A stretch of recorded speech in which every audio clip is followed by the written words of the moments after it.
আপনারা মনে করছেন এক স্বৈরাচারীর বিদায় করছেন, মনে হয় দেশ ভালো হয়ে গেছে। এদেশে আসবে যারা, যাবে যারা, সবই চোর, কেউ ভালো না। সুতরাং এটা মনে করেন না আমি শুধু যেগুলা গেছে এগুলোর বদনাম করতেছি না, সবগুলা সমান, একই পাখির দুই ডানা। কি বলেন ঠিক না? একই পাখির দুই ডানা। কারণ কেউ ক্ষমতায় থেকে করছে, কেউ ক্ষমতা আসে নাই তাও করে। তা সুতরাং আসলে কি করবে? এই জন্য ভাই কতক্ষণ পর্যন্ত এদেশে শান্তি আসবে না? ইসলাম যতক্ষণ না আসবে। হ্যাঁ, ইল্লা মাশাআল্লাহ কিছু তো ভালো নেতা আছে, দেখা যায় 100 জনের ভিতরে 90টাই পচা, 10টা ভালো।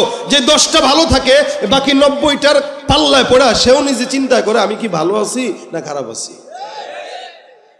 কারণ আমাদের দেশের চেয়ারম্যান যেগুলো, আজকে এক চেয়ারম্যান আসবে, এশার নামাজের পরে এক চেয়ারম্যান ওয়াজ করবে না? হ্যাঁ, আরে কইও না বেটা, মেম্বারকে জ্বালায় বাঁচি না। তার মানে আশেপাশের পাগল যখন থাকে খালি খোঁচায় তো তুইও পাগল হ। তা আশেপাশে সব যখন চোর থাকে, ভালো মানুষকে সেও খোঁচায় ভাই তুইও আমার মতো চোর হ। এজন্য চোরের হাত থেকে বাঁচার জন্য একটা সবচেয়ে বড় আমল হলো আয়াতুল কুরসি। কি কি রাসূল বলেন, কেউ যদি 5 ওয়াক্ত নামাজের পরে পরে মান করা আয়াতুল কুরসি ফি দুবুরি কুল্লি সালাতিন মাকতুবা, প্রত্যেক ফরজ নামাজের পরে যদি কেউ আয়াতুল কুরসি পাঠ করে, আল্লাহ পাক রব্বুল আলামিনের হাবিব বলেন তার মরার পরে শুধুমাত্র তার জিন্দেগি এই দুনিয়া আর জান্নাত, দুনিয়া আর জান্নাত এর মাঝখানে মৃত্যু ছাড়া তাকে জান্নাতে ঢুকতে কেউ বাধা দিতে পারবে না। তার মানে মরবেন তো সোজা কোথায়? মরবেন সোজা কোথায়? লাম ইয়ামনাহু মিন দুখুলিল জান্নাতি ইল্লা আইয়ামুত, একদম মরার সাথে সাথে জান্নাত দিয়ে দিবেন আল্লাহ পাক রব্বুল আলামিন। এটা হলো আয়াতুল কুরসির ফজিলত। 5 ওয়াক্ত নামাজের পরে মাগরিব পড়ছেন তো পড়া হয় নাই, বলেন আল্লাহু লা ইলাহা ইল্লা হুয়াল হাইয়ুল কাইয়্যুম লা তাখুযুহু সিনাতুন ওয়ালা নাওম লাহু মা ফিস সামাওয়াতি ওয়া মা ফিল আরদ মান যাল্লাযী ইয়াশফাউ ইনদাহু ইল্লা বিইذনি ইয়ালামু মা বাইনা আইদিহিম ওয়া মা খালফাহুম ওয়া লা ইউহীতুনা বিশাইইন মিন ইলমিহি ইল্লা বিমা শাআ ওয়াসি'a কুরসিয়্যুহুস সামাওয়াতি ওয়াল আরদ ওয়া লা ইয়াউদুহু হিফযুহুমা ওয়া হুয়াল পড়ছেন। রাসূল সাল্লাল্লাহু আলাইহি ওয়াসাল্লাম অন্য হাদিসে বলেন, কেউ রাত্রিবেলা পড়লো তো সকাল পর্যন্ত আল্লাহ পাক রব্বুল আলামিন তাকে রহমত আর বরকত দান করতে থাকবেন। এই জন্য আয়াতুল কুরসি এটা ফজিলতপূর্ণ। বৃষ্টি পড়তেছে মাথায়? হ্যাঁ পড়তেছে? শুনেন কষ্ট করে, এই বৃষ্টি শীত আসার বৃষ্টি নাকি? শীত আসবে, এখনো তো শীত আসে নাই, শীত পরেই নাই। আমি কোট নিয়ে আসছি মানে বুঝেন শীতের শুরু হইলো আর কি। কি বলেন ঠিক না? আপনাদের এই যে দুনিয়ার নিজাম পাল্টে গেছে। গতকালকে রাত্রে দেখতেছি একটা সংবাদে বলতেছে যে দুনিয়ার চুম্বাকর্ষণ নাকি উল্টা পাল্টা হয়ে যাচ্ছে, যার কারণে যে কোনো সময় সূর্য পশ্চিম দিকে উঠবে। ও ভাই, বিজ্ঞানীরা বলতেছে সূর্য পশ্চিম দিকে উঠবে। এই গাধারা এখন বলে, আর আমার নবী 1000 বছর আগে বলে গেছে। এই গাধারা বলে এখন, আমার নবী বলেছে কখন? 1000 বছর আগে। আর বর্তমান সিচুয়েশন যেটা দেখতেছেন আপনারা বাংলাদেশের আশেপাশের দেশগুলোর পরিস্থিতি, আমার তো মন বলে অবশ্যই গাজওয়ায়ে হিন্দ আমাদেরকে হাত ছানি দিয়ে ডাকছে। ইমাম মাহদির জন্য এখন তৈরি হতে হবে। প্রত্যেকটা মা যেন তার সন্তানকে এই কথা শিখায়, এই বাচ্চারা তোমরা জিহাদের জন্য তৈয়ার হয়ে যাও। আমরা সন্ত্রাসবাদ পছন্দ করি না, তবে জিহাদকে অপছন্দ করি না। সন্ত্রাসবাদকে পছন্দ করি না, জিহাদকে অপছন্দ করি না। সন্ত্রাসবাদ আল্লাহ পাকের সঙ্গে নাফরমানি, আর জিহাদ আল্লাহ পাকের ফরজ ইবাদত। ঠিক কিনা জোরে কর। সময় ঘনায় আসছে বলেই তো এখন সংবাদ মাধ্যমে প্রচার হচ্ছে সূর্য কোন দিকে উঠবে। তার মানে এটা বলতে পারে না যে কিয়ামত ঘনায় আসছে, এটা বলে না। বিজ্ঞানীরা বলছে গাধা বল যে কিয়ামত ঘনায় আসতেছে, কারণ যেই অবস্থা দুনিয়াদারির এমন কোন আলামত নাই কিয়ামতের আগে যেটা ঘটবে এটা এখন ঘটতেছে না, সব ঘটতেছে। কি বলেন ঠিক না? আল্লাহ আমাদের হেফাজত করুক, বলেন আমিন। রাসূল সাল্লাল্লাহু আলাইহি ওয়াসাল্লামের এক সাহাবী আবু হুরায়রা উনি হাদিস বর্ণনা করেন। উনি বলেন নবী করিম সাল্লাল্লাহু আলাইহি ওয়াসাল্লাম আমাকে একবার কিছু সৎকার মাল পাহারা দেওয়ার জন্য দায়িত্ব দিয়েছেন মসজিদে নববীর পাশে। তা আবু হুরায়রা রাদিয়াল্লাহু তাআলা আনহু এই মালগুলো নিজের কাছে রেখে দিয়েছেন ঘরের ভিতরে। যাকাতের মাল, সৎকার মাল, তার মানে এটা আবু হুরায়রার কাছে আমানত, নবী রাখতে দিয়েছেন আমানত হিসেবে। আচ্ছা বলেন তো, আমানতের খেয়ানত যে করে সে মুমিন না মুনাফিক? ওয়াইদা তুমিনা খানা, রাসূল বলেন কারো কাছে আমানত দিলে সে যদি এটার খেয়ানত করে সে মুমিন নাকি মুনাফিক। আবু হুরায়রা বলেন, রাসূল আমার কাছে সুন্দর করে আমানতের মাল দিয়ে গেছেন। এই আমানতের মালগুলো আমার কাছে জমা রাখলেন, যাতে করে মালগুলো সুন্দর করে আবার সময় মতো নবীর কাছে দিয়ে দিতে পারি। নবী করিম সাল্লাল্লাহু আলাইহি ওয়াসাল্লাম আমার কাছে রাখতে দিলেন। আমি রাত্রিবেলা সুন্দর করে পাহারা দেই। হঠাৎ করে একদিন রাত্রিবেলা আমার ঘরের মধ্যে একটা চোর ঢুকলো। এই চোরটা ঢুকার সাথে সাথে আমি তাকায় দেখলাম যেই সমস্ত খেজুরগুলো আছে, খেজুরগুলো থেকে কিছু খেজুর নিয়ে তার পকেটে ঢুকাইলো। আমি চোরটাকে ধরলাম, ভাই রে ভাই, আমার ঘরের মধ্যে তুমি ঢুকলা কেন? চুরি করার জন্য? চোর বলে, না না, এইটা আমি চুরি করার জন্য ঢুকি নাই, আমি এখান থেকে কিছু সদকার মাল আপনার থেকে অনুমতি নিয়ে নেওয়ার জন্য আসছিলাম, কিন্তু আপনি দেখে ফেলছেন আমার ঘরের মধ্যে সন্তান খাবার পায় না, বাচ্চা খাবার পায় না, বিবি খাবার পায় না। মূলত আমি অভাবের চোর, স্বভাবের নয়। আল্লাহর হস্তে আমাকে মাফ করে দেন, আর যদি কিছু সম্ভব হয় সদকার মাল থেকে আমাকে কিছু দিয়ে দেন। আবু হুরায়রা বলেন, সদকার মাল আল্লাহর নবীর তরফ থেকে আমানত, এগুলো আমাকে দেওয়া হয়েছে, এগুলো কারো কাছে দেওয়া যাবে না। চোর, সুন্দর করে ঘরে চলে যাও, একটা মুহূর্ত এখানে থাকা যাবে না, কারণ এগুলো আল্লাহর নবী সাল্লাল্লাহু আলাইহি ওয়াসাল্লামের তরফ থেকে আমানতের মাল। আমাদের দেশের মানুষ যদি হতো আমানতের মালকে নিজের মনে করে পকেটে ঢুকায় আর খায়, একবার কল্পনাও করে না এই মালটা আমার নাকি অন্য কারো। সরকারের তরফ থেকে রিলিফের মাল আইনা 100 বস্তা চাউলের মধ্যে 50 বস্তা নিজের পকেটে, বাকি 50 বস্তা জনগণের।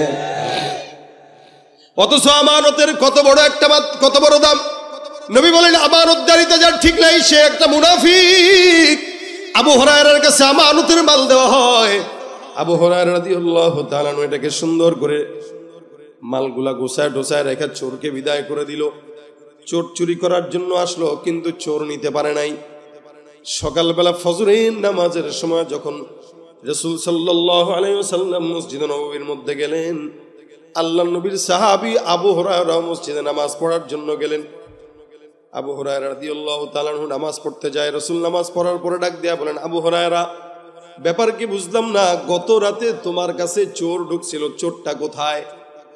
আচ্ছা বলেন তো, গত রাতে চোর যে ঢুকছে এটা কি রাসূল দেখছেন? রাসূল ছিলেন না, আবু হুরায়রা ছিল একা। আবু হুরায়রাও একা, চোরও একা, উপরে আল্লাহ, কেউ দেখে নাই। কিন্তু পয়গম্বর কেমনে জানলেন? তার মানে আমার আল্লাহ পাক রব্বুল আলামিন পয়গম্বরকে ওহীর মাধ্যমে জানিয়েছেন। সুবহানাল্লাহ। আওয়াজটা বাড়ান। আবু হুরায়রা কয়, হুজুর গতকালের চোর, রাত্রিবেলা তাকে ধরলাম, সে আমাকে বারবার অজুহাত দিল তার ঘরের মধ্যে খাবার নাই, সন্তান খাবার পায় না, বিবিও খাবার পায় না, যার কারণে চুরি করার জন্য ঢুকছে রাসূল, যার কারণে মায়া লাগছে, ছেড়ে দিলাম। নবী ডাক দিয়া বলেন, আবু হুরায়রা, যেই চোরটা গত রাতে তোমার কাছে চুরি করার জন্য আসছে, মনে রাখবা এই চোরটা আজকে রাতেও তোমার ঘরে আবার গোপনে চুরি করার জন্য ঢুকবে। সাহাবী আবু হুরায়রা ডাক দিয়া বলেন, ইয়া রাসূলুল্লাহ, চোরটাকে গতকাল ছেড়ে দিলাম, আজকে আবার যদি আসে, আজকে ছাড়বো না, অবশ্যই আপনার সামনে চোরটাকে আমি উপস্থিত করব। নবী ডাক দিয়া বলেন, ঠিক আছে, চোরকে আমার সামনে নিয়ে আসবা। রাত্রিবেলা আবু হুরায়রা রাদিয়াল্লাহু তাআলা আনহু সুন্দর করে ঘরের মধ্যে পাহারাদার হয়ে বসে আছেন। হঠাৎ করে তাকায় দেখে চোর মহোদয় গতকাল যে আসছিল আবার গোপনে গোপনে ঘরে ঢুকে গেল। আবু হুরায়রা হাতটা খপ করে ধরে পেলেন, বলে, এই ব্যাপারটা কি? গত রাত্রে তুমি আসছো, গতকাল রাত্রিবেলা তোমাকে বারবার বলছিলাম খবরদার যেন আর কোনোদিন চুরি করবা না, কিন্তু আজকে রাত্রেও তুমি আবার ঢুকে গেলা। কাহিনী বুঝলাম না, কারণটা কি? এখানে কেন তুমি আসলা? গত রাত্রে না তুমি ওয়াদা করছো আর আসবা না? চোরটা আবার কান্নাকাটি শুরু করে বলে, আবু হুরায়রা, আমার ঘরের বিবি খাবার পায় না, মা খাবার পায় না, ঘরের মধ্যে এখনো পর্যন্ত অনেক দিন হয়ে গেছে চুলায় আগুন জ্বলে না। তুমি যদি কিছু খাবার এখান থেকে আমাকে দাও, ঘরের সন্তানদেরকে নিয়ে, বিবিকে নিয়ে খাওয়াইতে পারবো। আবু হুরায়রা কয়, আমি যখন বারবার সে আমাকে আকুতি মিনতি করা শুরু করলো, আমার দিলের মধ্যে মায়া লেগে গেল, দয়া লেগে গেল। আমি চোরটাকে ছেড়ে দিলাম। অনেক কসম খাইলো, অনেক ওয়াদা করলো, কসম খাওয়ার কারণে তাকে আমি ছেড়ে দিলাম, সে আবার চলে গেল। পরের দিন সকালবেলা ফজরের নামাজের সময় পয়গম্বর যখন মসজিদের মধ্যে হাজির হয়ে গেছে, রাসূল ডাক দিয়া বলেন, হে আবু হুরায়রা, গতকালকের চোরটা আসছিল, কেন ছেড়ে দিলা? চোরটা কোথায়? আবু হুরায়রা কয়, হুজুর গতকালের যে চোরটা আসছিল ওই চোরটা আবার আসছিল, কিন্তু এমন ভাবে কান্নাকাটি আর কসম খাইলো, যার কারণে আমি আবু হুরায়রার দিলের মধ্যে মায়া লাগছে, আমি তাকে ছেড়ে দিয়েছি। রাসূল এত বারবার করে বলতেছিল, ভাই চোরের একটা স্বভাব আছে, চোরের স্বভাব হইলো ও যতবারই চুরি করুক ধরা খাওয়ার পরে সে একই কথা বলবে আর জিন্দেগিতে করবে না। এটা চোরের স্বভাব। একবার মার খাবে আবার ধরা খাবে আবারও করবে, একবার জেলে যাবে আবার ধরা খাবে, ক্ষমতা আসবে আবারও করবে। সুতরাং চোরদেরকে বেশি বিশ্বাস করতে নাই। যত কান্নাকাটি করুক, ওর কাজই হইলো ধরা খাইলে কানবে, এটাই তার কাজ। আপনি ধরবেন, মারবেন, কান্নাকাটি করবে, মাফ চাবে, কসম খাবে, আল্লাহর কসম, নবীর কসম, আমার মায়ের কসম, মায়ের দুধের কসম, মানে এমন কোনো কসম নাই যেটা সে দিবে না। সে দিবে, কিন্তু দেওয়ার পরেও সে আবার কি করবে? দেওয়ার পরেও কি করবে? আবার কসম ভাঙবে। এটা চোরের আদত। রাসূল সাল্লাল্লাহু আলাইহি ওয়াসাল্লাম বলেন, কি ব্যাপার, গত রাত্রের চোরটা আসছিল, কি করলা? হুজুর মায়া লাগছে, ছেড়ে দিছি। রাসূল বলেন, আবারও আজকে আসবে। আবু হুরায়রা কয়, হুজুর 2 দিন মাফ করছি, আজকে যদি আসে লাঠি নিয়ে পিটায়া, না না পিটাও না, আমার কাছে নিয়ে এসো, দড়ি টড়ি নিয়ে একদম রেডি, ঘরের ভিতরে বসা। চোর মহোদয় ঢুকছে ঘরের মধ্যে। আবু হুরায়রা রাদিয়াল্লাহু তাআলা আনহু বলেন, কি ব্যাপার? দরজাটা সুন্দর করে লাগায় দিয়ে আবার চোরের সঙ্গে সামনে বসে কয়, এই গত 2 দিন না বলছিস আসবি না, আজকে আবার আসলি যে? হুজুর মাফ করে দেন। আবু হুরায়রা কয়, মাফ না, আজকে তোরে রাসূলের কাছেই নেব। আর চোর জানে নবীর কাছে যাওয়া মানে চোরের বিচার আছে না নাই? ইসলাম বিচার দিয়েছেন কি, আস-সারিকু ওয়াস-সারিকা ফাকতাউ আইদিয়াহুমা। কেউ যদি চুরি করে, সেটা পুরুষ হোক নারী হোক, এদের দুজনের হাত কেটে দাও। কি ইসলামের আইন কি? চুরি করলে কি করবে? আমাদের বাংলাদেশে যদি এই আইন থাকতো, আলহামদুলিল্লাহ যদি থাকতো, তাহলে যতগুলো নেতা কর্মীরা পালাইছে সবগুলোর হাত আর পা একটারও থাকতো না, হুইল চেয়ারে পালানো লাগতো। কি বলেন? কারণ চুরি করতে করতে এদের হালত। কিন্তু মুশকিল হলো জানেন কি, আমাদের দেশে 2 টাকার পকেট মারকে পিটানো হয়। এই চোর একটা ধরছে, মনে করেন সানারপাড় চৌরাস্তায় অথবা এই জায়গায়, কিরে ভাই এত মারতেছেন কে? মারতে মারতে এখানে ফুলায় ফেলছে, এখানে ফুলায় ফেলছে, চোখ লাল করে ফেলছে, দাঁত একটা মনে করেন নরবর। কিরে ভাই এত মাল লিখেন? আর কোয়েন না মিয়া, হাঁটতেছি ব্রিজের উপর দিয়া, এ আমার পকেটে হাত দিছে। কত পকেটে হাত দিছে, কিছু নিছে নি? না কিছু নেয় নাই। তো কেমনে নিবে? আমি কি অত বলো ধরে ফেলছি? আরে ভাই পকেটে মাত্র হাত দিল, কিছু নেয়ও নাই, চুরিও করে নাই, তাই বলে এই মাইর দিলা? কি করবো? কেন পকেটে হাত দিবে? তার মানে একটা পকেট মারে শুধুমাত্র পকেটে হাত দেওয়ার অপরাধে মারতে মারতে দাঁত ফালায় দেয়। অথচ সমাজের কোটি কোটি কোটি কোটি টাকা যারা চুরি করে বিদেশে পাচার করে, তাদেরকে দেখলে আসসালামু আলাইকুম। এই কারণেই তো ওরা সাহস পায়। আবার সামনে নির্বাচন আসবে, এবার ঘোষণা দিবে অমুক নেতার চরিত্র ফুলের মতো পবিত্র, এই যে স্লোগান দেন, আর তারা এসি রুমে বসে বসে ভাবে, কিরে বুঝলাম না, এত চুরি করার পরেও যদি চরিত্র ফুলের মতো হয়, ভালো হওয়া দরকার কি, আরো বড় চোর হই? কথা কয় না? তাহলে এই যদি হালত হয়, তাহলে তো দেশে অন্যায় অবিচার থাকবেই। এই জন্য চোরের বিচার যদি হইতো, রাসূল বলেন, আমার মেয়ে ফাতেমাও যদি চুরি করে, আমি রাসূল তার হাত কেটে দিব। সুবহানাল্লাহ কয় না? রাসূল বলেন, আমার মেয়ে ফাতেমাও যদি চুরি করে, কি হবে? হাত কাটা হয়ে যাবে। সেখানে চোর মিনিমাম যদি 10 দিরহাম পর্যন্ত চুরি করে, ইসলাম বলে তার হাত কেটে দাও। একটা চোরের বিচার হোক, আপনাদের কি মনে হয় পরে ভয় পাবে কি পাবে না? এই যে আজকে যারা আমার ইসলাম নিয়ে ষড়যন্ত্র করে, একটার যদি বিচার হতো, দ্বিতীয় ষড়যন্ত্রকারী ষড়যন্ত্র করতে পারতো না। আপনাদের কি মনে হয়? ঠিক না? সুতরাং ইসলামী আইন ছাড়া যত তালাশ করেন, এই দলে ওই দলে সেই দলে যত তালাশ করেন, শান্তি আপনার কপালে আমার কপালে জুটবে না, যতদিন ইসলামী আইন এ বাংলার জমিনে না আসবে। আল্লাহ পাক আমাদেরকে ইসলামী আইন পাশ করায় দেখ, এদেশ কি ইসলামের জন্য কবুল করে নেক। হ্যাঁ সময় লাগবে, কিন্তু এখন থেকেই প্রস্তুতি গ্রহণ করা লাগবে। আজকে পারবো না, 5 বছর পরে হোক, 50 বছর পরে হোক, শান্তি দেশে আসবেই, সেটা কোরআনের হাত ধরে। ঠিক কিনা জোরে কর? এছাড়া শান্তি আসবে? চোরের বিধান হাত কাটো। আবু হুরায়রা কয়, ধরছি তো, ছাড়াছাড়ি নাই, আজকে ধরবই। চোর মহোদয় আসলো, সুন্দর করে ধরলেন, চোরকে এবার হাতের মধ্যে রশি দিয়া বাঁধলেন, বেঁধে সুন্দর করে ঝুলায় রাখছেন, দেয়ালের সঙ্গে বাইধে রাখছেন। আবু হুরায়রা কয়, রাসূলের সামনে হাজির করব, ফজরের নামাজের সময় মসজিদে পয়গম্বর আসবে, তোমার বিচার হবে। চোরে এবার টেনশনে পড়ে গেছে। গত 2 দিন তো বিবির কথা বলে, বাচ্চার কথা বলে কোনো মতে পার পাইছি, আজকে কার কথা বলবো? একই অজুহাত প্রতিদিন দিলে তো মাফ পাওয়া যায় না, অজুহাতটা তো একটু পাল্টানো দরকার। কিন্তু চিন্তা করে লাভ নাই। অবশেষে আবার ডাক দেয়া বলে, আবু হুরায়রা, ঘরের মধ্যে আমাকে যদি বেঁধে রাখো সন্তান খাবার পাবে না, যত বদদুয়া দিবে সব তোমার গায়ের মধ্যে লাগবে। আবু হুরায়রা কয়, এগুলা পুরান কথা, নতুন কথা কয়, শুনছি অনেক, তোরে আর সারাসারি নেই। জনগণের টাকা এটা চুরি করতে আসছ, তুই জনগণের মাল চুরি করতে আসছস, তোরে রাসূলের কাছে নেওয়া হবে। এবার চোর মনে মনে ভাবে, আয় হায় কি বুদ্ধি করা যায়। চোর টেনশন করে কি করা যায়, কি বলা যায়, কি বললে সারা যায়। অনেকক্ষণ চিন্তা করতে করতে ডাক দেয়া কয়, এ আবু হুরায়রা, কি কিছু বলবা? শুনেন, আমি আপনারে এমন একটা কোরআনের একটা আয়াতের আমল বাতলায় দিতে চাই যে আমলটা আপনি জানেন না।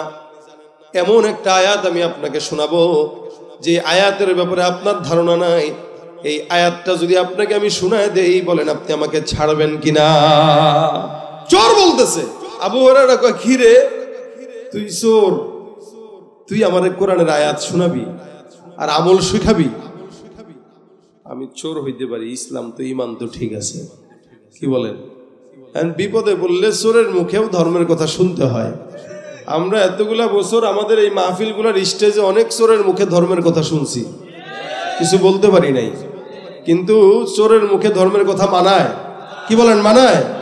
কিন্তু চোর, এই চোর আর সেই চোর এক না, এই চোর শিক্ষিত চোর। এজন্য আবু হুরায়রা, আমি আপনাকে কোরআনের একটা আয়াতের আমলের কথা বলবো, আপনি কি শুনবেন? আবু হুরায়রা রাদিয়াল্লাহু তাআলা আনহু কেমন ছিলেন আপনারা তো বুঝতেও পারেন না। আবু হুরায়রা সবচেয়ে হাদিস বর্ণনাকারী সাহাবী, বেশি হাদিস বর্ণনাকারী সাহাবী। এই হাদিসের জন্য, কোরআনের জন্য মসজিদে নববীর গেইটে পড়ে থাকতো, দিনের পর দিন খাইতেন না। এমন হালত হয়ে যেত, ক্ষুধার তাড়নায় মির্গি বেরাম হয়েছে এরকম মনে করে মানুষ তাকে জুতা দিয়েও কখনো কখনো বাড়ি দিত, যে মনে হয় মির্গি বেরামের রোগ। আসলে মির্গি বেরাম না, আসলে ক্ষুধার তাড়নায় উনি এখানে ছটফট করতেন। এই ছিলেন আবু হুরায়রা। সাহাবা একরাম ছোট্ট থেকে একটা ছোট্ট দ্বীনের শিক্ষা অর্জনের জন্য অনেক কষ্ট মুজাহাদা তারা করতেন।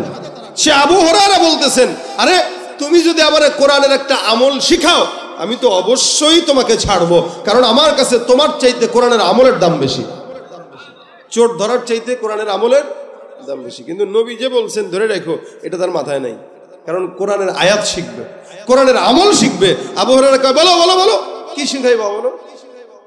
এবার চোর সুন্দর করে বলা শুরু করছে। কি? চোর পড়া শুরু করছে সূরা আউযু বিল্লাহি বিসমিল্লাহ পড়া আয়াতুল কুরসি একদম শুরু থেকে শেষ পর্যন্ত শোনায় দিয়েছে। শোনা বলতেছে, আবু হুরায়রা, এই যে আয়াতুল কুরসিটা আমি তোমাকে শিখাইলাম, শোনাইলাম, এই আয়াতুল কুরসি যদি কেউ পাঠ করে রাত্রিবেলা ঘুমানোর আগে, তাহলে আল্লাহ পাক সকালের ফজর পর্যন্ত এই বান্দাকে আমাদের কি বলে সকল প্রকার শয়তান জিন্নাতের ওয়াসওয়াসা থেকে, অনিষ্টতা থেকে আল্লাহ তাআলা হেফাজত করবেন। বুঝছেন? রাত্রিবেলা যদি কেউ পড়ে, সকাল পর্যন্ত আল্লাহ পাক তাকে জিন্নাত, মানুষ শয়তান, জিন শয়তান সব কিছু থেকে আল্লাহ কি করবেন? হেফাজত করবেন। আবার যদি কেউ সকালবেলা পড়ে, তো রাত পর্যন্ত আল্লাহ পাক ফেরেশতার মাধ্যমে তাকে হেফাজত করবে, আর শয়তানের অনিষ্টতা থেকে তার সম্পদকে হেফাজত করবে। এই আমলটা আপনাদের কাছে ছোট মনে হয়েছে? আপনারা অনেক সময়, সেদিন এক লোক আমার বলতেছে যে ভাই আমার ঘর থেকে জিন্নাত টাকা চুরি করছে। কে? জিন জিন জিন। ওদিন মাহফিলে গেছি গত 2 সপ্তাহ আগে দিনাজপুরে। তো আমার খুব ঘনিষ্ঠ এক লোক আছে, রাত্রিবেলা তার আবদারে তার বাসায় একটু গেছি। তো যাওয়ার পরে আতরের একটা ওই কি বলে কর্নার সেলফ, আতর পছন্দ করে সে। তা আমার বাসায় এরকম আতরের সেলফ আছে, পছন্দ যাদের এরা আতর রাখে, বিভিন্ন আইটেমের আতর ভালো লাগে তাই কিনে কিনে রাখি। তো ওই লোক দেখি আমার মতো এরকম আতর রাখছে। দেখছেন কত আতর? আমি আমার বাসার অর্ধেকের আতর নাই আপনার, কি আতর আছে আপনার? সে বলতেছে, আর কোয়েন না হুজুর, আমার এখানে আতর সব ভরা ছিল, গত 1 বছরে অর্ধেক আতর চুরি করছে জিন। কে চুরি করছে? জিন চুরি করছে। আমি কি বলেন? জিন চুরি করছে? আর কোয়েন না মিয়া, রাখি একটা, পরের দিন রাত্রেবেলা উঠে দেখি নাই। জিন চুরি করে। এখন এই দেখেন ভিতরে ভিতরে কি কি পরে রাখছি, এরপর থেকে আর চুরি করে না। তো সেদিন গত এক সপ্তাহ আগে আমার বাসার এক ভাড়াটিয়া বলতেছে তার বাসার থেকে নাকি 1.5 লক্ষ টাকা জিন চুরি করছে। জিন ভাই চুরি হয়, শয়তান যেগুলো আছে এগুলো চুরি করে, এগুলো অনিষ্টতা।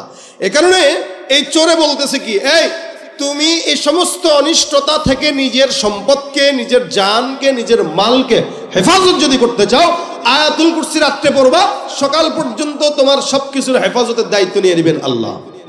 সুবহানাল্লাহ জোরে কর। আবার সকালে পড়বা, রাত পর্যন্ত সব অনিষ্টতা থেকে হেফাজত করবেন কে? আচ্ছা, আবু হুরায়রা রাদিয়াল্লাহু তাআলা কয়, কি রে, এটা তো আমি জানতাম না। চোর হইলেও তো মোটামুটি ইমানদার চোর। যেহেতু তুই ভালো একটা কাজ করছিস, যা তোরে ছেড়ে দিলাম, যা ভাগ, তাড়াতাড়ি ভাগ, আর কিন্তু আসিস না। না, মাথা নষ্ট হয়েছে, আর জিন্দগিতে আসবো আমি। গেছে। সকালবেলা রাসূল সাল্লাল্লাহু আলাইহি ওয়াসাল্লাম হাজির। নবী এসে ডাক দিয়ে বলতেছেন, কি ব্যাপার, চোর কোথায়? আবু হুরায়রা কয়, হুজুর কাম একটা তো ঘটে গেছে, আমি বিপদেই পড়ছি হুজুর, তিনবার ধরলাম কিন্তু চোরকে আপনার কাছে আনতে পারলাম না। রাসূল বলেন, কি সমস্যা? হুজুর গত 2 দিন ধরছি, 2 দিন সে তার মায়ের নামে, শিশুর নামে, বাচ্চার নামে, বউর নামে নানান অজুহাত দিয়ে টিয়ে ভাগছে, মায়া লেগে গেছে। রুহামা উবাইনাহুম, সাহাবা একরাম ছিল, এদের দিলে মায়া ছিল, দয়া ছিল। কিন্তু লাস্টের দিন হুজুর তাকে দড়ি দিয়া বাঁধছি। বাঁধার পরে সে আমারে বলতেছে, ভাই রে, তোমার আমল একটা শিখাবো, বিনিময়ে ছেড়ে দিও। আমি চিন্তা করছি আমার আমল দরকার, চোর দরকার নাই। চোর দিয়ে কি করবে? চোর থাকবে, যতক্ষণ থাকবে ততক্ষণ বিপদ। এদিকে তাকাবো, ওদিক দিয়ে ওটা পকেটে পড়বো, ওদিকে তাকাবো, ওটা পকেটে পড়বো, ওর সাথে আমি পারবো? চিন্তা করলাম, ওরে কোনো মতে ঘর থেকে বের করতে পারলে বাঁচি, তবে বের যে করবো কিছু তো একটা দিবে। সে আমারে বলছে আমাকে একটা আমল শিখাবে, আমলের বিনিময়ে তাকে ছাড়তে হবে। তা আমি আল্লাহর রহমতে চিন্তা করলাম আমলটা শেখা জরুরি। আমি চোরের থেকে আমল শিখছি, চোরকে আমি ছেড়ে দিছি। নবী বলেন, কি আমল শিখছি একটু শোনাও মানে। সাহাবী বলতেছেন, হুজুর চোর আমাকে বলে গেছে, কেউ যদি রাত্রে বেলা ঘুমের আগে আয়াতুল কুরসি তেলাওয়াত করে তো সারা রাত আল্লাহ পাক শয়তানের অনিষ্টতা থেকে হেফাজত করবে। আবার সকালবেলা যদি পাঠ করে তো সারা দিন আল্লাহ পাক শয়তানের অনিষ্টতা থেকে হেফাজত করবে। নবী বলেন, মাশাআল্লাহ। এই আবু হুরায়রা মনে রাখো, ইন্নাহু ক্বাদ সাদাকাকা ওয়া হুয়া কাযুব। আবু হুরায়রা, সে তোমাকে যা বলেছে 100% সত্য কথা বলেছে, তবে সে যে লোকটা বলেছে লোকটা সত্যবাদী না, সে মিথ্যাবাদী। আবু হুরায়রা কে, হুজুর আপনি কি তারে চিনেন? আপনি কি তাকে চিনেন? প্রথমবার আসলো, আপনি বললেন আবারও আসবে, সে আসছে। আপনি বললেন আবারও আসবে, সে আসছে। আবার এখন বলতেছেন সে মিথ্যাবাদী, তার মানে রাসূল আপনি তাকে চিনেন? আপনি বলেন তো নবী সে কে? নবী বলেন, অবশ্যই আমি তাকে চিনি, কারণ তার ব্যাপারে আল্লাহ আমাকে সতর্ক করেছেন। যাকা শাইতান, ও আসলে দুনিয়ার কোনো সাধারণ চোর না, ওটা হলো শয়তান চোর। কে? শয়তান। কে? আবু হুরায়রা কে, হুজুর শয়তান আসছে? কহা, ইবলিসের সবচেয়ে বড় যে শয়তান, ওদের মূল নেতা, এতদিন পর্যন্ত তোমার এই সম্পদের অনিষ্টতা করার জন্য তোমার কাছে 3বার আসছে, কিন্তু পারে নাই। লাস্টে বাঁচার জন্য, আমি নবীর হাত থেকে বাঁচার জন্য, কোনো মতে তাদের হাত থেকে যেন বাঁচতে পারো, এটার আমল শিখাই দিয়ে গেছে। কারণ আমার কাছে ধরা খাইলে তার খবর ছিল। বুঝেন? যে বলেছে সে কে? সে কে? শয়তান। যেহেতু শয়তান জানে কোন কাজ করলে তার থেকে আপনি বাঁচতে পারবেন, আর ওই শয়তানই শিখাই দিয়ে গেছে, আবু হুরায়রা যদি আয়াতুল কুরসি পড়ো তো আল্লাহ পাক তোমাকে হেফাজত করবে। এই জন্য এটা অনেক বড় ফজিলতপূর্ণ একটি আয়াত। আমরা আমাদের সমাজে বসবাস করি, দেখা যায় অনেক সময় টাকা জমাই ব্যাংকে, 2 টাকা, 5 টাকা, 10 টাকা, 20 টাকা করে রাখেন। আর আপনি এটারে আয়াতুল কুরসি পড়ে ফু দিয়ে রেখে দিবেন, দেখবেন ইনশাআল্লাহ অনিষ্টতা আসবে না, বরকত বাড়বে। আর যদি এমনি রেখে দেন, ওই আপনার যেই টাউট পোলাটা আছে এটা মোটামুটি খোসায় খোসায় ওখান থেকে টাকা বার করে গাঁজা খাবে। কি? এজন্য যখন টাকা রাখবেন ব্যাংকে রাখেন, যেখানেই রাখেন, ঘরে রাখেন, আয়াতুল কুরসি পড়া রেখে দিবেন, ইনশাআল্লাহ আপনার সম্পদ কোনো জিন শয়তান চুরি করতে পারবে না। এটা হলো আমল, হাদিসের আমল। উবাই ইবনে কাব রাদিয়াল্লাহু তাআলা থেকে বর্ণিত, উনি বলেন যে আমি একবার, আমার বিশাল বড় একটা খেজুর বাগান ছিল, ওই খেজুর বাগানে আমি একদিন গেলাম বাগান পরিদর্শন করার জন্য। কতটুকু ফল ধরছে। উবাই ইবনে কাব রাদিয়াল্লাহু তাআলা বলেন যে আমি বাগানের ভিতরে ঢুকে একটা যুবককে দেখলাম দুপুরবেলা, কিন্তু যুবকটাকে দেখে আমার সন্দেহ হইলো যে আসলে কি এটা মানুষ নাকি জিন, এমন কেন চেহারা। দেখবেন কিছু কিছু মানুষ আছে দেখলে ভয়ঙ্কর মনে হয়। তো উবাই ইবনে কাব বলেন আমি লোকটাকে দেখে ডাক দিয়া বললাম, এ ভাই তুই কি আসলে মানুষ নাকি জিন্নাত, বল আমাকে। আমি তাকে ধরলাম, সে বলতেছে ভয়ে বলতেছে, হ্যাঁ আসলে আমি জিনের জাতি এবং জিনের মধ্যে সর্বোচ্চ শক্তিশালী যে আমি সে। আবু হুরায়রা বলতেছে তাহলে তোমার হাতটা আমাকে দেখাও। উবাই ইবনে কাব বলতেছে তোমার হাতটা আমাকে দেখাও। তা উবাই ইবনে কাব বলেন আমি যখন তার হাত দেখতে চাইলাম, ওই জিন্নাত তার হাতটা আমার সামনে বাড়ায় দিল। আমি তার হাতটার দিকে তাকায় দেখলাম তার হাত আর কুকুরের হাত সেম, এবং তার হাতে কুকুরের মতো পশম, তার হাত এবং তার সারা শরীরে বড় বড় বড় বড় পশম। আমি তখন বুঝলাম যে হ্যাঁ এটা আসলে জিন্নাত। তখন আমি তাকে বললাম তাহলে তুমি আমার বাগানে কেন ঢুকলা, কি কারণে এখানে আসছো? তোমার বাগানের যত খেজুর আছে এগুলোর বরকত নষ্ট করার জন্য আসছি। যেহেতু ধরে ফেলছি তোমারে, তাহলে একটু বলে যাও তোমাদের মতো শয়তানদের হাত থেকে বাঁচার উপায়টা কি একটু বলে যাও, নাহলে তোমারে ছাড়বো না। শয়তান বিপদে পড়ছে। ভাই সাহাবা একরামরা শয়তানকে খপ করে ধরে ফেলতেন।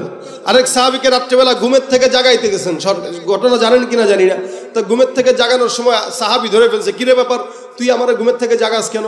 ভাই রে ভাই গতকালকে আপনারা ঘুম পাড়া রাখছিলাম পা টিপ্পা, কিন্তু আপনি যে এটার কাজা যেমনি আদায় করছেন নামাজ পড়া, চিন্তা করলাম আপনারে ঘুম পাড়ানোর চাইতে জাগায় দেওয়াই ভালো। কারণ আপনারা একদিন যদি কোনো মতে ঘুম পাড়ায় দেয়, পরের দিন আপনি আরো বেশি তাহাজ্জুদ পড়েন। চিন্তা করলাম তার চাইতে এত তাহাজ্জুদ পড়া দরকার নাই, যখন উঠেন তখনই উঠেন, 10 টাকাত পড়েন, 10 টাকা দিয়ে পড়েন, 20 টাকাতে দরকার নাই। সাহাবী ধরে ফেলছে। সাহাবীরা শয়তান ধরতে পারতো, আর আমরা শয়তানরে ধরি ঠিকই। শয়তানরে কই দোস্ত তুই আমার পাশেই থাকিস, আমি বিপদে বললে তুই যেন বাঁচাস। এই আমাদের দেশের শয়তানগুলা এখন লজ্জা পায়। ওই আব্দুল লতিফ সিদ্দিকী যখন কয় আমার কোনো গুনাহ নাই, শয়তান কয় আল্লাহ আমি কি শয়তান, ও আমার চেয়ে বড় না। ঠিক কিনা জোরে কন।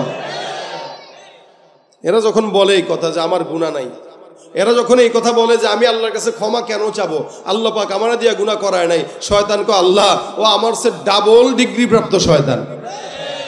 আমাদের শয়তান আমাদেরকে দেখলে আরো ওস্তাদ ডাকে, আর সাহাবা একরামদের কাছে দেখলে সারেন্ডার করতো, না না না বস ভুলে গেছে, আর জিন্দেগিতে আসবো না। তারা যেমন ইমানদার, তাদের শয়তানরাও ধরা খাইতো তাদের কাছে। তো উবাই ইবনে কাব শয়তানকে ধরছেন, ধরা পরে বলতেছেন যেহেতু ধরা খাইলা ছাড়া ছাড়ি নাই, বলো তোমার থেকে বাঁচার উপায় কি? উবাই ইবনে কাব বলতেছেন আমাদের থেকে বাঁচার উপায় এই যে সম্পদ, আপনার এখানে বিশাল বড় বাগান, এই বাগানের সম্পদ যদি ঠিক মতো রাখতে চান বেশি বেশি আয়াতুল কুরসি পড়বেন। আয়াতুল কুরসি পড়ে পড়ে এখানে পানি ফু দিয়ে দিবেন, ছিটায় দিবেন, তাহলে এই সমস্ত সম্পদের অনিষ্টতা থেকে আল্লাহ পাক আপনাকে হেফাজত করবে। আর যদি কেউ না পড়ে তাহলে আল্লাহ পাক তার সম্পদ যা কিছু থাকে এগুলো আমরা যে এগুলোর বরকত নষ্ট করে দেই। সুতরাং যদি সম্পদের বরকত নষ্ট হোক এটা না চান, তাহলে অবশ্যই সব সময় আয়াতুল কুরসি পড়বেন। জিন্নাত থেকে শয়তান থেকে আল্লাহ আপনাদেরকে হেফাজত করবে। এটা আবু উবাই ইবনে কাবকেও শয়তান শিখায় গেছে, সাহাবী আবু হুরায়রাকেও শিখায় গেছে। এই কারণে রাসূল বলেন তোমরা বেশি বেশি আয়াতুল কুরসি পড়ো, 5 ওয়াক্ত নামাজের পরে পড়বা, তো নিঃসন্দেহে জান্নাত আর জমিনের মাঝখানে মৃত্যু ছাড়া কেউ বাধা দিতে পারবে। তা আমরা তেলাওয়াত জানি না, আমরা আয়াতুল কুরসি পারি না, আমরা অন্য কিছু ঠিকই পারি, গান পারি, আমরা দুনিয়ার সব বুঝি কিন্তু ইসলাম বুঝি না। এই কারণে আজকে নিয়ত করবেন ইনশাআল্লাহ যতদিন হায়াত আছে ফজরের পরে একবার, জোহরের পরে একবার, আসরের পরে একবার, মাগরিবের পরে একবার, এশার পরে একবার, 5 ওয়াক্ত নামাজের পরে যদি মোটামুটি আয়াতুল কুরসি একবার করে পড়েন ইনশাআল্লাহ, রাসূলের কথা যদি সত্য হয়, যদি না সত্য না মিথ্যা, সত্য, তার মানে 100% সত্য হবে। তা আপনি যদি 5 ওয়াক্ত নামাজের পর আয়াতুল কুরসি পড়েন ইনশাআল্লাহ আল্লাহ আপনাকে জান্নাত দিবেই দিবে ইনশাআল্লাহ। সন্দেহ আছে আপনাদের? সকল প্রকার শয়তানের অনিষ্টতা থেকে বাঁচবেন। সম্পদ জমাবেন, সেখানে আয়াতুল কুরসি পড়ে ফু দিবেন। নিজের সম্পদ যেখানে যাবেন, যা করবেন, দোকানপাটে আয়াতুল কুরসির তেলাওয়াত একটা লাগায় রাখবেন, আয়াতুল কুরসি টাঙায় রাখবেন দোকানে, ইনশাআল্লাহ শয়তান ঢুকবে না। যে হালতে থাকেন, সকালবেলা বিকালবেলা শরীরে আয়াতুল কুরসি পড়ে দম দিয়ে রাখেন, চোর ইনশাল্লাহ মোবাইলের চুরি করার জন্য পকেটের ভিতরে হাত দিবে না। কারণ এই যে এখানে যতগুলো মানুষ দেখতেছেন না, সবাই কিন্তু মানুষ না, কিছু চোরও আছে কিনা। আমি আপনাদেরকে চোর বলতেছি না, তবে মানুষের বেশে কিছু চোর বসবাস করে কিনা, কথা কয় না, আছে না নাই? ভিড়ের ভিতরে চলতে গেলে বিপদ, যখন তখন হাত দেওয়া দেয়। আরে মোটামুটি মসজিদে গেলেও চোর পাওয়া যায়, আবার এই মাহফিলে গেলেও চোর পাওয়া যায়, ওই ফ্লাইওভারে গেলেও চোর পাওয়া যায়, ওভার ব্রিজে হাঁটতে গেলেও চোর পাওয়া যায়। এখন যে কোনো টাইপের চোর থেকে যদি বাঁচতে চান, আয়াতুল কুরসির বিকল্প আছে। এখানেও যারা আছেন একটু পকেটটা সাবধানে রাখেন। দাঁড়ায় রয়েছেন অনেকক্ষণ ধরে, যাওয়ার সময় দেখবেন নিজের মোবাইল নাই, রাত্রেবেলা ফেসবুকের আমল করতে পারবেন না, কি ঠিক না? চোর আছে কিনা নাই?